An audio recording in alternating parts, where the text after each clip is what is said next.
सांगा जी deputy commissioner doctor Imran Khawaja petrol सस्तो थियण बाद ट्रांसपोर्टर्स तरफ़ां किराया न घटाइण ते सख़्त कावड़ जो इज़हार कंदे चयो आहे त ट्रांसपोर्टर्स बसुनि ऐं ॿिए पब्लिक ट्रांसपोर्ट में गुंजाइश खां वधीक मुसाफ़िर विहारण था जंहिं सां हादसनि जो ख़तरो आहे। तंहिं करे अहिड़नि अमलनि खां पासो कयो वञे।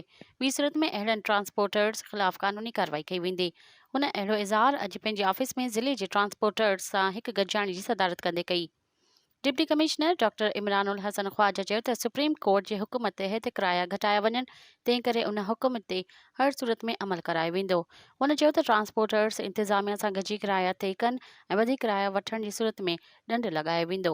हुन समूरनि एसीज़ खे हिदायत त मुक़ररु किराया जा नोटिफिकेशन जारी कया वञनि ऐं उन ते मुकमल अमल करायो वञे। हुन सेक्रेटरी ट्रांसपोर्ट खे हिदायत कई त पब्लिक ट्रांसपोर्ट जी निगरानी कई वञे ऐं उन जी फिटनेस पिणु चकास कई वञे जॾहिं त गुंजाइश खां वधीक मुसाफ़िर खणण ते ट्रांसपोर्टर्स ते ॾंड लॻायो वञे। मज़ीद ख़बरनि ऐं तफ़सीलात लाइ विज़िट कयो असांजी वेबसाइट www.awamiNewsHD.com ऐं ॾिसंदा रहो अवामी न्यूज़ HD।